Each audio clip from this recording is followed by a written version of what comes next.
মদিনার সনদে রাষ্ট্র চালাবো, অথচ তারা চুরি বাটপারি ছিনতাইবাজ ঘুষ না খেলে তাদের কোনো পেটের ভাত হজম হয় না। বলেন ঠিক না বেঠিক? نحمده ونستعينه ونستغفره ونعوذ بالله من شرور انفسنا اما بعد فاعوذ بالله من الشيطان الرجيم بسم الله الرحمن الرحيم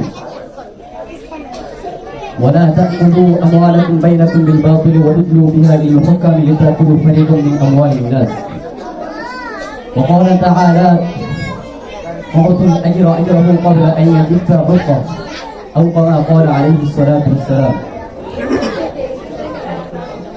ঐতিহ্যবাহী মাদ্রাসা ইসলামী কওমি মাদ্রাসার বার্ষিক প্রতিযোগিতামূলক সেমিনারে উপস্থিত আছেন সম্মানিত সভাপতি, আরও উপস্থিত আছেন বিজ্ঞ বিচারক মন্ডলী, আমার সামনে উপস্থিত আছেন বাংলা আর দূর দূরান্ত থেকে যা জ্ঞানী ছাত্র কাফেলা, সকলকে জানাই আন্তরিক মোবারকবাদ। সম্মানিত হাজিরিন, আজকে আমাকে যে বিষয় দেওয়া হয়েছে তা হল মানবাধিকার তথা মানবাধিকার ইসলাম, মানবাধিকার মানবাধিকার সম্পর্কে এই বিষয়ে আপনাদের সামনে কিঞ্চিত পরিমাণে আলোক করার জানাবো ইনশাআল্লাহ। সম্মানিত হাজিরিন, ইসলাম হচ্ছে একটি পূর্ণাঙ্গ জীবন ব্যবস্থা যেখানে একজন মানুষের জন্ম থেকে শুরু করে মৃত্যু পর্যন্ত যাবতীয় অধিকার পূর্ণভাবে প্রতিষ্ঠা করা হয়েছে। শুধু তাই নয়, ইসলাম একজন মানুষের মৃত্যুর পর কিভাবে তাকে দাফন করতে হবে সেটাও ইসলাম বলে দিয়ে গেছে। সম্মানিত হাজিরিন, একজন মানুষের ধর্মিক, রাজনৈতিক এবং সকল ক্ষেত্রে ইসলাম তাদের অধিকার দিয়ে গেছে। সম্মানিত হাজিরিন, তাই তো দেখা যায় ইসলাম আগমনের পূর্বে মানুষের জন্মগ্রহণের অধিকার ছিল বটে, কিন্তু জন্মের পর তাদের জীবিত থাকার অধিকার ছিল না। আমার ছোট ছোট কিশোরী বোনদেরকে জীবিত কবর দেওয়া হতো। তাই তো ইসলাম কঠিন হুঁশিয়ার দিয়ে বলে,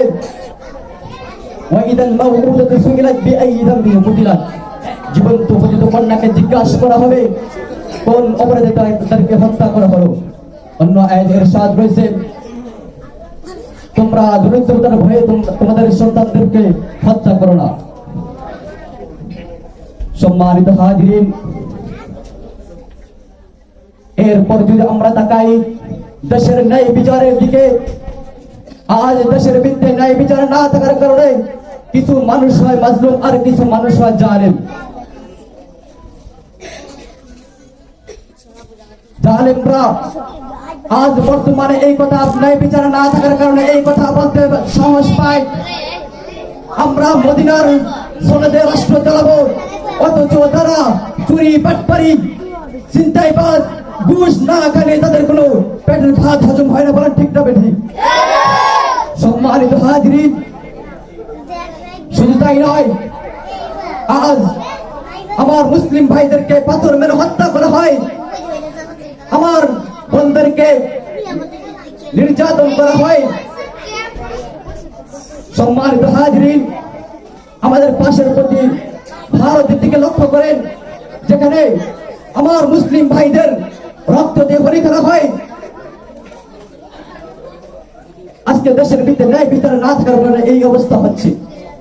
সম্মানিত হাজিরিন, এরপরে যদি আমরা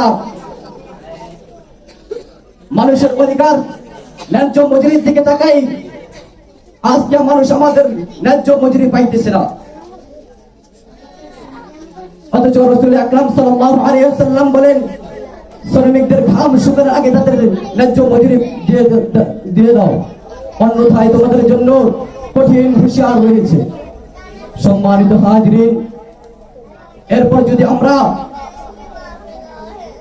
পিতামাতার দিকে তাকাই, আজ পিতামাতাকে বৃদ্ধাশ্রমে পাঠানো হচ্ছে। আজ যে সকল রাষ্ট্রগুলো মানবাধিকার স্লোগান করে, আজ তারাই সে সকল রাষ্ট্রে আজ বৃদ্ধাশ্রম বেশি থেকে বেশি রয়েছে।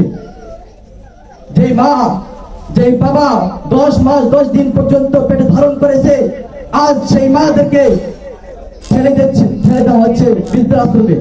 সম্মানিত হাজির, আজ জাতিসংঘে মানবাধিকারের স্লোগান তুলে আমি তাদেরকে উদ্দেশ্যে করে বলতে চাই, যখন ইরাক, ইরান, আফগান, ফিলিস্তিন, লেবানন